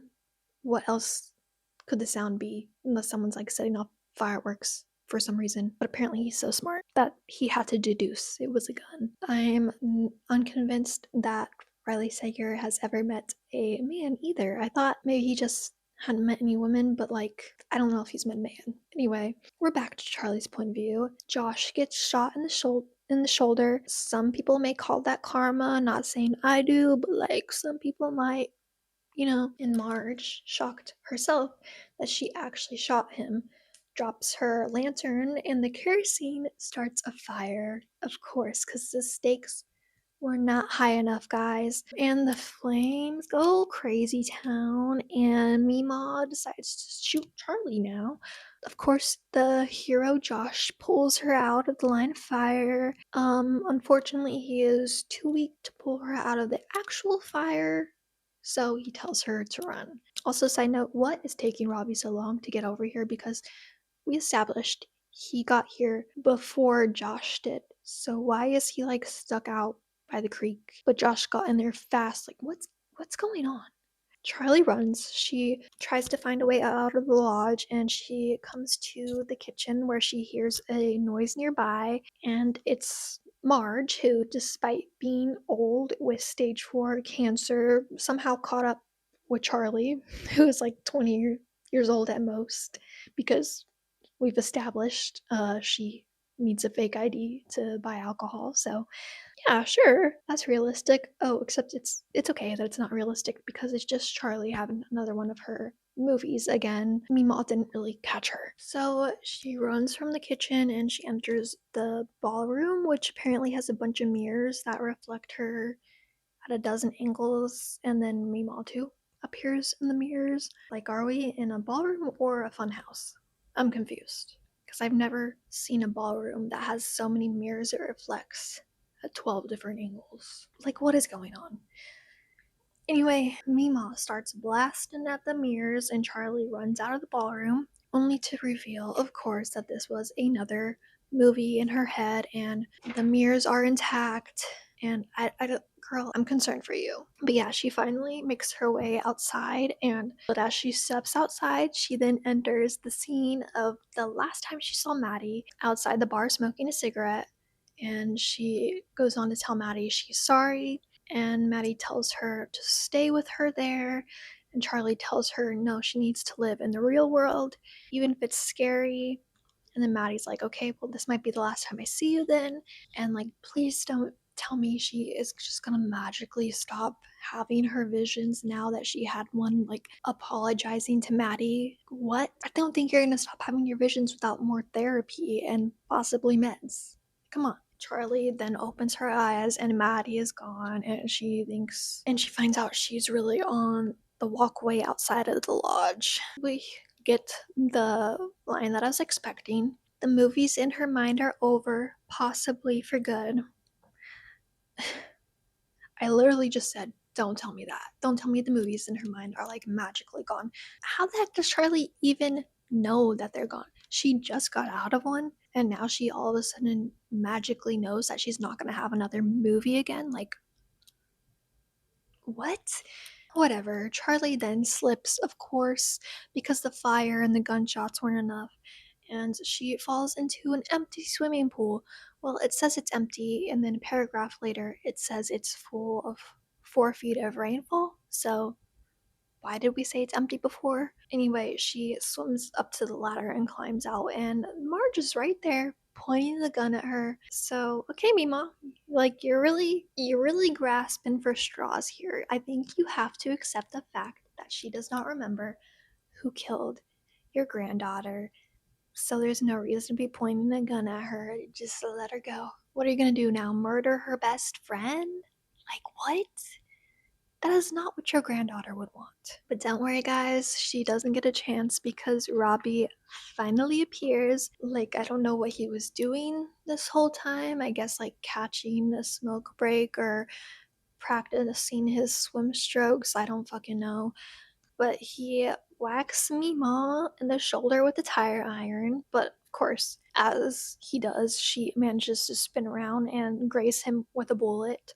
Mima is then crawling after Charlie, begging her to shoot her and put her out of her misery. But my guess is that Charlie will let her live and they'll be besties after this. Right? That's how things are looking anyway. She actually does consider shooting Mima for a moment, but decides that Maddie wouldn't want that. And I'm also sure that, like I said, Maddie wouldn't have wanted her Mima to try to murder her best friend, but I guess only one of us cares about what Maddie really wants. I vote shoot. Just kidding. But no, they don't shoot her. They leave her behind as the fire grows. So guys think, oh, is it all over? You know, we figured out the twist. Surely there cannot be any more waiting for us, right? No. It's then 3 a.m. and Charlie, always making the best decisions, says they need to go get Josh. He was shot and he's stuck in that fire or whatever. And Robbie points out, like, hey, I was shot too. And we're running out of time, but like, sorry, Robbie, she wants to save her hot hunk of a hero, even though this situation is all Josh's fault. You gotta know your place, boy. And it's beneath the hot hunk hero. But she concedes and decides, okay, fuck Josh. And she takes the keys to drive because of Robbie's shoulder being shot or grazed or whatever. But she hasn't driven in years, as we've established, so she's a little nervous and takes her time, you know, despite the lodge looking like it's about to explode. And they dig for a map too because Charlie doesn't know where they are. Because apparently you need a map to get away from the lodge. Fine, I'll accept that. We don't just drive away from it. That was all to get us to open the glove box and find a jewelry box. Oh my god, she thinks, like, oh my god, I knew Robbie was gonna propose before he left. So she opens the box despite his protests, and it's dice. 3 startlingly small dice the color of ivory. It's not until they're rattling in her palm that she understands what they really are. Teeth. Angela Dunleavy's tooth. Taylor Morrison's tooth. Maddie's tooth. Robbie, why do you have these? She knows the answer. Robbie took them after killing Angela and Taylor and Maddie. Staring at Robbie with her dead friend's tooth still in her hand, Charlie feels something break loose inside her chest. Her heart. Brother, ugh. This is so cheap and dumb. And I thought about it being a possibility, but I honestly didn't think the author would go this low and make this choice for her boyfriend to be secretly the serial killer, as if the Meemaw reveal wasn't enough. Like, I was resigned to the fact that we just wouldn't know who the killer was, or that it would come out later. And the whole story was really about the whole Meemaw thing. But no, we had to make Robbie the serial killer. Whatever, I said he sucked anyway. I don't think we needed him to be a killer for that to be true. And now all that we know about him is that he's super hot, the swim team coach, a mathematician, and a murderer. The duality of a man, am I right? You didn't like that curveball? Just wait, there's more. And I'm like, why? Why is there more? So yeah, Charlie, upset by the reveal that her boyfriend's Maddie's killer, throws up. Don't blame her. And she asks him why, and then notices that there are pliers in the glove box too. And what was the reason he murdered Maddie, you ask? Oh, she was too brash, too loud, which is really a dumb reason to kill someone, but kind of adds up because, like, sexist men hate a loud, opinionated woman who's confident. So, like, of course, he murdered Maddie, and he killed the others because they thought they were too special, apparently. For real, that's his reasoning. But she even asks, "Is that why you killed the others too?" She says, "Because they were too loud, too brash." No, because they thought they were special. They thought they deserved the attention they were constantly begging for. And they're not special, Charlie. I've been waiting a year for you to figure it out. Most people are stupid and useless and pathetic, and those deluded enough to think they aren't deserve whatever punishment they get. Charlie recoils against the driver's side, door terrified. You're sick. No, Robbie says, I truly am special. As are you. Remember the night we met in the library? Of course, Charlie remembers. It was her own personal romantic comedy, which means it was likely different from how she remembers it. Now she looks at Robbie, trying to see if she recognizes any part of the man she encountered that night. She can't. He's a complete stranger to her now. I thought I was going to kill you that night, Robbie says, sitting with you at the library, then the diner, then walking you home. The whole time I kept thinking about what it was going to feel like to kill you. The matter-of-fact way he says it feels like a punch to Charlie's solar plexus. For a few seconds, she can barely breathe. Why didn't you? She says. Because there was something about you I was drawn to. You were so innocent? Robbie shakes his head. Clueless. You watch your movies and you think that makes you smart. Like you know the way the world works. But all it's done is warp your brain. You have no idea what the world is like. He's wrong about that. Charlie knows what the world is like. Parents leave in the morning and never come back. You fight with your best friend and tell her to fuck off and then have to live with knowing that that's the last thing you ever said to her. And what you really should have done is thanked her for being by your side and understanding you and loving you for who you are. After seeing too much of this senseless, cruel world, far too much for someone her age, Charlie chose to retreat into other worlds, ones that can't hurt her. Life has failed her time and time again. The movies have never let her down. But then there was a moment at the diner when you completely tuned out just for a minute. That's when I knew you were different from the others, special, like me.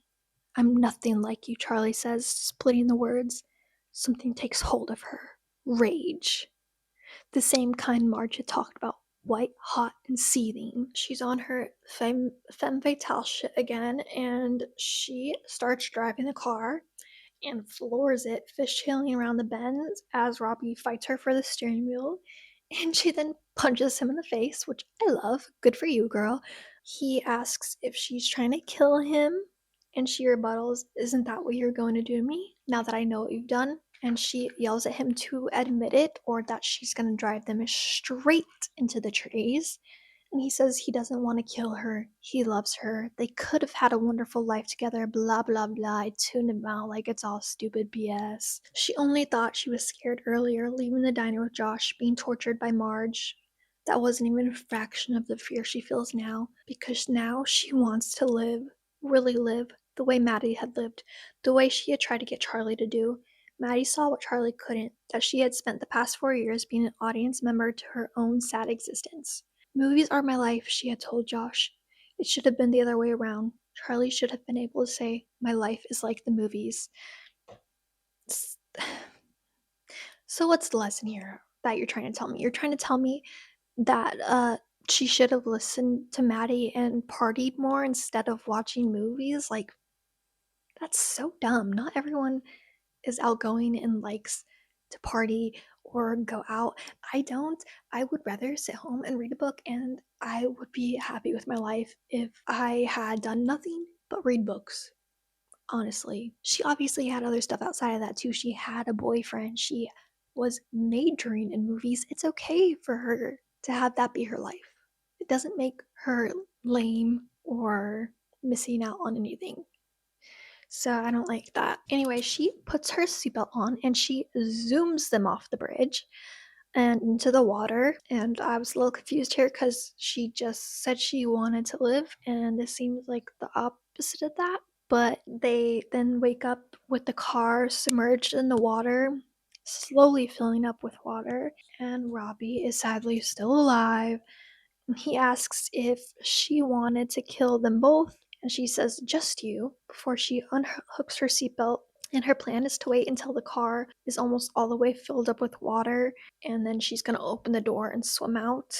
She knows it'll work because, and I quote, she saw it in a movie. I've never seen a movie where the car doors open easily being filled up with water, but she saw it in a movie because everything in movies is real and possible and factual, right, guys? But then Robbie elbows her in the face. So her head then smacks across the window, and he gets on top of her and he starts shoving her head in the water, trying to drown her. And then we get Robbie's point of view again, and he's like, I don't want to be drowning my girlfriend. She's so special. Robbie thought Charlie knew this. He assumed she knew they were kindred spirits, but some people don't realize they're special. A problem Robbie never had. He knew from an early age who he was: a genius, athletic, golden. One look in the mirror and it was clear he was a rarity. Charlie, though, is different. She doesn't know how blessed she is, what a gift she has, being able to disappear into fantasy whenever reality gets too painful. People would pay for that kind of ability. She's not like Katya, the girl from his neighborhood who strutted up and down the sidewalk like she was hot shit when she was really just trash. Her family was the poorest in the neighborhood, their house a wreck, their parents always screaming at each other in the front yard. But Katya thought that she was better than everyone else. It didn't matter that she was chubby and showed too much skin and was so loud Robbie could hear her coming from 2 blocks away. The police still think she ran away from home because he buried her body so deep in the woods it's never been found. Charlie's not like Angela, who threw herself at him while working at that bar, as if Robbie would ever deign to fuck someone so worthless. Special girls don't need to show off in too tight shirts and too high skirts. To get his attention, they don't need to write their number on a napkin and slip it with a wink into his lap. He offered her a ride back to campus when her shift was done. After she was dead, he took her tooth because he regretted burying Katya so deep and wanted something to remember Angela by. Charlie's not like Taylor, who mocked his purchases at the bookstore she worked at, trying to flirt by pretending she was smarter than him when she clearly wasn't. I bet I read more than you, she said, as if he cared a whit about any aspect of her life. A common mistake among people who aren't special, that they're worthy of care. But he pretended to be interested. He waited around after she casually told him her shift was ending soon. By the end of the night, he had a second tooth in his collection. And Charlie's definitely not like Maddie, that attention whore. From the moment he met her, he could not stand her. Dressing like that, talking like that, doing any pathetic thing she could just to be noticed. That Robbie found her like he did was a happy accident. He'd been roaming the streets looking as he always did for those who were special like him and judging the many who weren't. He headed down the alley, lured by the awful music coming from inside the bar, and there she was, clutching her gaudy purse and fumbling with her lighter. She whined him about her awful night, even though she didn't care. He didn't care. But then she mentioned Charlie, how they'd fought, how she was worried she'd fuck up their friendship for good. That was when Robbie knew what he had to do. Get rid of Maddie, have Charlie all to himself. He spent the past year getting to know Charlie, learning from her, even loving her. He had planned their life together, marriage, kids, careers. They would grow old and be special together, and everyone would envy them. With that in mind, he didn't hesitate to kill Maddie, even as she begged for her life. But now it's led to this. Yeah, so basically he's just an incel, and he thinks the one consolation in murdering Charlie will be him being able to take her tooth. Yeah. Charlie goes still in the water and he starts to pull away when something cold clicks around his wrists. The cuffs. She got his ass. She cuffs him to the steering wheel. That was for Maddie, Charlie says, knowing he can still hear her. She holds up the pair of pliers she'd grabbed off the floor while underwater.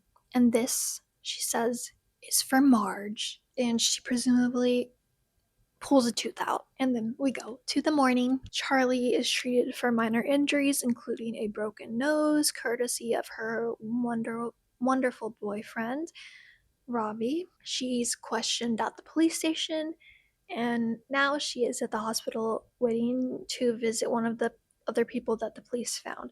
And can you guess who that is? Josh or Mima? Who do you think? Put in your guesses now, guys.